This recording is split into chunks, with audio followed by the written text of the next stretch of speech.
Vamos lá. Agora a gente vai sintetizar as ideias sobre energia potencial e falar da bendita energia mecânica. Bom, a gente viu dois exemplos de forças conservativas, a força gravitacional e a força elástica, dada pela lei de Hooke, que são, além de bastante importantes, também bastante aplicáveis na prática e dão pra gente algo que é essencial sobre forças conservativas, que são duas características que vêm juntas. Primeiro, trabalho independente da trajetória, e isso é matematicamente equivalente ao trabalho num trajeto fechado ser sempre zero. E isso dá pra gente, como consequência, que a força vai ter o trabalho dela, em qualquer trajeto, dado por uma DDP, por uma diferença de potencial. Para evitar confusões, eu vou falar para vocês bem brevemente qual é a matemática que caracteriza isso, para a gente tirar uma confusão de que forças constantes seriam conservativas. Isso não é o caso, embora para demonstrar isso eu precisasse de uma matemática que vai além do que a gente tem, mas adianto que esse qualquer aqui é essencial. Vou falar para vocês, bem rapidinho, o que isso daqui significa matematicamente, uma força cujo trabalho é nulo em qualquer trajetória fechada. A formulação matemática disso vocês vão ver lá em cálculo vetorial. Eu vou escrever aqui, só para vocês confiarem que sim, tem uma definição precisa do que é uma força conservativa, embora vocês só vão entender lá em cálculo vetorial. Então, bota um alarme no celular para daqui 1 ano e meio, mais ou menos, para vocês voltarem para esse vídeo aqui nos próximos 30 segundos que eu vou escrever, tá? Aqui, uma força cujo trabalho é nulo em qualquer trajetória fechada é isso daqui matematicamente. Tá? Isso aqui é um produto vetorial que vocês viram ali em GA, de alguma coisa com a força. E esse é um vetor nulo de fato. Tá? A gente tem que, se uma força tem essa propriedade aqui, então, consequentemente, isso é uma implicação matemática com condições que vocês vão ver em detalhes lá em cálculo vetorial. Existe uma função, um escalar, uma função no espaço, tal que a força tem uma relação com essa função. Não quero que vocês entendam, só falei isso para vocês ficarem convencidos de que o conceito de força conservativa é um conceito matematicamente preciso. Vale a pena pausar, ajeitar o alarme no celular para daqui a 1 ano e meio, que pode ser interessante vocês, quando virem essa matemática, relacionarem a aplicações. Voltando ao pé no chão, a gente tem aqui nossos dois casos específicos de forças conservativas, força-peso ou força gravitacional, e a força elástica, e as energias potenciais associadas a elas. Se vocês notarem, agora que vocês viram derivada em cálculo, acho que já está mais tragável no mínimo, que operação matemática que vocês fariam para sair do potencial e ir para a força? Nesse e nesse caso. No caso da energia potencial gravitacional, a gente tem essa altura de referência y0, que é arbitrário, mas é uma constante fixada. E no caso da energia potencial elástica, a gente tem aqui outra constante fixada que não é arbitrária, não está à nossa escolha, que é a posição de equilíbrio da mola. Bom, se vocês fizerem a derivada da energia potencial em relação à altura, que eu chamei de y, o que a gente vai ter? Bom, mgy0 é uma constante, derivada é nula, derivada de mg vezes y em relação a y vai ser mg, certo? Então a gente tem a derivada em relação a y do potencial gravitacional da mg. Ora, se eu multiplicar por menos 1, eu tenho o quê? A força-peso, força gravitacional. Olha só para a energia elástica aqui. Calcula a derivada em relação a x do potencial elástico. 2 vezes k sobre 2, que dá k vezes x menos x0. Multiplica por menos 1, a gente tem justamente a força elástica. Coincidência? Não, é só um caso particular mais simples daquela matemática lá que eu falei mais geral. E agora a gente vai, enfim, pensar por que o trabalho de uma força conservativa é menos a variação do potencial e não simplesmente a variação do potencial. Por que esse menos aí inconveniente? Será que ele é mesmo inconveniente? Vamos ver. Para a gente começar a pensar essa questão, imagina um corpo sujeito a só uma força. Então, o trabalho resultante vai ser o trabalho dessa força, afinal ela é a única agindo. O teorema trabalho energia cinética fala sobre esse lado esquerdo aqui. O trabalho resultante ele vai ser a variação da energia cinética. Agora, se essa força é conservativa, então o trabalho dela vai ser essa DDP. Logo, aplicando o teorema trabalho energia cinética ao lado esquerdo da equação e a hipótese de a força ser conservativa no lado direito dessa equação, a gente tem direto isso daqui, que a gente pode reformular como variação da energia cinética vai ser igual a menos a variação do potencial associado a essa força conservativa F. Se eu passar esse cara para cá, eu vou ter o quê? Variação da energia cinética somada à variação desse potencial associado a F vai dar zero. Ora, soma de variações é igual à variação da soma. O que a gente tem? Que essa soma da energia cinética com a potencial não vai mudar, seja qual for o processo que tiver acontecido. A gente podia ter visto isso já daqui. A gente tem energia cinética final, certo? Vou passar o potencial final para lá. Então, cinética final mais potencial final vai ser igual a cinética inicial, passando para cá, somada a potencial inicial. Daí a gente tem uma grandeza, que é essa soma da energia cinética mais a potencial, que não está mudando.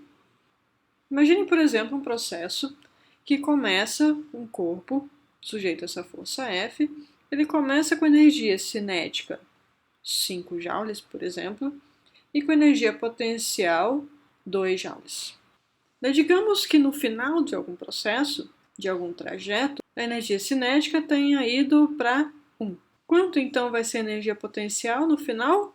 Ora, tem que ser tal que 1 mais essa energia potencial final seja igual a soma cinética mais potencial inicial, 5 mais 2, 7, portanto aqui 6. O fato de ser a soma que é constante dá pra gente um significado interessante de que, bom, a energia cinética diminuiu em 4 joules, por exemplo. E esses 4 joules que a energia cinética diminuiu são os 4 joules que a energia potencial aumentou. E daí a gente tem um significado de energia cinética se transformando em potencial. Os 4 joules que estavam como energia cinética passaram a estar como energia potencial. E daí a gente tem um significado de um tipo de energia se transformando em outro. Antes da gente esclarecer ainda mais isso, vamos só pensar o seguinte: se o trabalho de uma força conservativa fosse a variação do potencial, ao invés de menos a variação, fosse mais a variação, o que mudaria? Bom, aqui a gente teria um mais. Passando para o outro lado, a gente teria um menos. E daí quem seria constante no processo seria a diferença da energia cinética com a potencial, e não a soma. Imagine nesse caso, ainda começando o corpo com 5 joules de energia cinética e 2 de potencial, e no final ele tem 1 joule de energia cinética. Se a diferença que é constante, então a gente teria isso daqui. Quanto teria que ser o potencial? Menos 2 joules. Potencial não tem problema ser negativo, em geral. Inclusive, potencial gravitacional pode ser negativo, desde que a altura esteja abaixo da altura de referência. E a altura de referência é arbitrária. Mas olha só, a energia cinética diminuiu em 4 joules. E a energia potencial também. Se a diferença é constante, o tanto que um diminui, o outro também diminui. Agora, se a soma que é constante, o tanto que um diminui, o outro aumenta. E a gente tem essa interpretação de um tipo de energia se transformando em outra. Pois a essa soma aqui a gente vai dar um nome de energia mecânica. Então, é esse menos aqui que dá o trabalho de uma força conservativa como menos a variação do potencial, que dá pra gente que, sob a ação de forças conservativas só, não precisa ser só uma. Imaginem que tem um corpo sujeito a um monte de forças, todas elas conservativas. Então, o trabalho de todas elas vai ser menos uma variação de potencial. Potencial associado à força 1, potencial associado à força 2, etc, etc.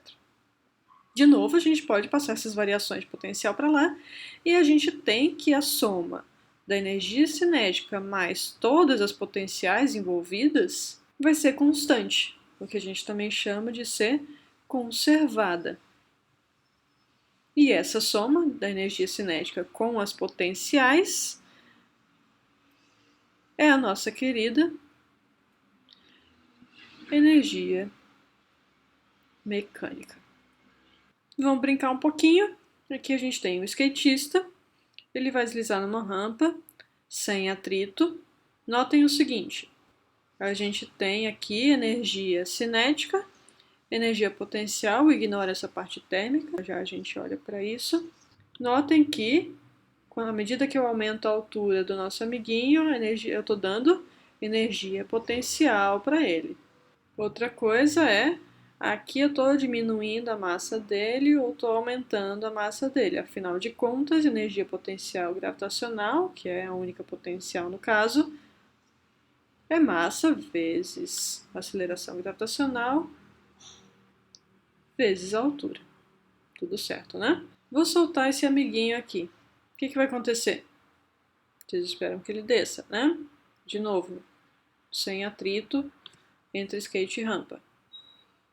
Olha só, ele desce, daí ele vai subindo. O que está acontecendo com a soma da energia cinética e da energia potencial, ou seja, com a energia mecânica? A energia mecânica está constante, certo? Esse total aqui que a gente está vendo. E esse valor constante ele está se redistribuindo a todo tempo entre cinética e potencial. Na altura máxima, inverte o movimento, velocidade zero, cinética é zero. À medida que ele desce, a energia mecânica vira toda cinética, sobe de novo, vai virando potencial e por aí vai. Outro caso aqui, ainda a gente tem energia mecânica constante, sem atrito, só força peso e força normal, a normal não está realizando o trabalho e o peso é conservativo. E a gente pode melhorar isso daqui, então, dizendo o quê? Que a energia mecânica é conservada quando só agem forças conservativas. Beleza, se só tem força conservativa, energia mecânica é conservada. Só que a gente tem ali uma força não conservativa agindo, que é a normal, só que ela não faz trabalho. Então a gente pode melhorar isso daqui falando o seguinte, que a energia mecânica é conservada quando só forças conservativas realizam o trabalho. Agora sim. Pergunta: se eu soltar esse carinha daqui, ele vai passar para lá, para o outro lado? Ora, ele só tem energia mecânica suficiente para alcançar uma certa altura máxima. Então ele não vai chegar aqui. Se eu soltar ele de uma altura maior do que esse picozinho aqui, ele vai chegar lá, vai passar, vai descer de novo e a gente tem sempre ali energia mecânica se redistribuindo entre cinética e potencial. Agora olhem o seguinte, a altura desse pico aqui está nessa marca 2. Se eu soltar o nosso amiguinho exatamente do 2 a partir do repouso, ele vai ultrapassar esse pico aqui? Ele vai chegar nesse pico e vai voltar? Façam suas apostas e... suspense. Olha só quem vem lá. Por que ele não passou? Porque ele chegou aqui, mas sem velocidade. Se a gente colocar um pouquinho para cima, pouquinho só, ele vai chegar nesse pico com alguma velocidade e passou. Se eu jogar esse amiguinho aqui, ó, pá. Será que ele vai cair lá? Ih, deu ruim, coitado. Ai. Olha só. O que aconteceu essa energia térmica aqui? Aconteceu aqui algo que a gente nem é capaz de descrever com física 1, ainda mais com dinâmica de partículas. Mas aconteceu aqui que quando ele deu uma pancada na rampa de skate, ele chacoalhou as moléculas ali da rampa e as moléculas do skate, e ainda mais, coitado, agora caindo, de tal modo que parte da energia cinética que ele tinha se movendo como um todo, aqui, deu um chacoalhão nas moléculas e parte dessa energia cinética deixou de estar nele como um todo, no movimento dele como um todo, e passou a estar nas moléculas, com as moléculas se agitando. Por isso, esse térmico aqui, porque a temperatura é uma medida, no fundo, da energia cinética média das moléculas de um certo corpo. Então, quando a gente bate alguma coisa, ou se vocês no vídeo anterior apagaram algo no caderno com a borracha para sentir ali o trabalho do atrito, se vocês encostarem, vocês vão ver que esquentou a superfície da borracha, né? Pois é, foi isso que aconteceu. Vocês ficaram atritando ali e as moléculas foram se chacoalhando. Isso pode acontecer também com uma pancada, que é o que aconteceu com o nosso amiguinho.